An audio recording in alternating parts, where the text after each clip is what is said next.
ഞാനിവിടെ നിൽക്കുന്നത് ഹിമാചൽ പ്രദേശിന്റെ സിംല എന്ന ദേശത്തിന് മേൽ നിൽക്കുന്നത്. ഇവിടെ കടന്നു വരുവാൻ ദൈവം സഹായിച്ചതിനെ ഓർത്ത് സ്തോത്രം ചെയ്തു. ഇവിടെ പ്രകൃതിയുടെ വളരെ മനോഹരമായ സ്ഥലത്താണ് ഞാൻ നിൽക്കുന്നത്.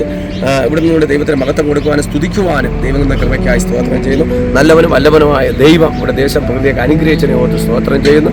പ്രത്യേകിച്ചും ഇന്ന് വചനമായി നിൽക്കുമ്പോൾ ഞാൻ അല്പസമയ ചിന്തയ്ക്കായി എബ്രായ ലേഖനം 4:16 തക്ക സമയത്ത് സഹായത്തിലുള്ള കൃപ പ്രാപിപ്പാൻ നാം ധൈര്യത്തോടെ കൃപാസനം അടുത്ത് ചെല്ലുക. അതുകൊണ്ട് കരുണ ലഭിപ്പാൻ നമ്മൾ അപ്പന്റെ അടുക്കൽ അപ്പന്റെ കരുണ ലഭിപ്പാൻ ഇന്ന് ധൈര്യത്തോടെ, ഇന്ന് ഭാരപ്പെടാതെ, നമ്മൾ മാറി നിൽക്കാതെ ധൈര്യത്തോടെ യേശുവിന്റെ അടുത്ത് പോകാം.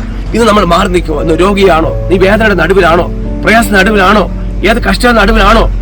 തീരാ ദുഃഖത്തിലാണോ? ഒന്ന് കയറി ഇറങ്ങാൻ പറ്റുന്നില്ല, ഒന്ന് കുടുംബം രക്ഷപ്പെടാൻ പറ്റുന്നില്ല, ജീവൻ പരാജയപ്പെട്ടു, ജീവൻ തോറ്റുപോയി, എനിക്കൊന്ന് ഉയരാൻ പറ്റുന്നില്ല, കർത്താവേ എന്നൊന്ന് അനുഗ്രഹിക്കണമേ എന്നുള്ള മനസ്സ് വിചാരിക്കുമെങ്കിൽ നിനക്ക് ധൈര്യത്തോടെ അപ്പന്റെ അടുക്കിലേക്ക് വരാം, ആ കൃപാസനത്തിലേക്ക് വരാം. അവരുടെ തക്ക സമയത്ത് ദൈവം അനുഗ്രഹിക്കുന്ന അപ്പന്റെ അടുക്കിലേക്ക് വരാം. ദൈവം നിന്നെ ഉയർത്തും. നീ യേശുവിന്റെ അടുക്കിലേക്ക് വരുമെങ്കിൽ, ഇന്നത് ഹൃദയം കൊണ്ട് നീ അടുക്കൽ വരുമെങ്കിൽ, ദൈവത്തെ മുറുകെ പിടിക്കുമെങ്കിൽ ദൈവം നിനക്കൊരു അത്ഭുതം ചെയ്യും.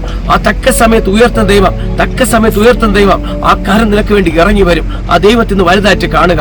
അപ്പന്റെ അടുക്കൽ ഇന്ന് സന്തോഷത്തോടെ കടന്നു വരിക. ഇന്ന് അപ്പന്റെ സമാധാനത്തെ കടന്നു വരിക, ഉല്ലാസത്തോടെ കടന്നു വരിക, ധൈര്യത്തോടെ കടന്നു വരിക. മടിച്ചു നിൽക്കാതെ, ഭാരപ്പെടാതെ, ഞെരുങ്ങാതെ, വേദനിക്കാതെ അപ്പന്റെ അടുക്കൽ വന്ന ഒരു വിടുതൽ എനിക്ക് കിട്ടുമോ? നിശ്ചയമായിട്ട് കിട്ടും, തീർച്ചയായിട്ടും കിട്ടും. എന്റെ ഒന്നുമില്ലായ്മ ദൈവം ഉയർത്തിയ ദൈവം ഇന്ന് ഞാൻ ഇവിടെ എത്തുമെന്ന് ഒരിക്കലും ഞാൻ വിചാരിച്ചതല്ല.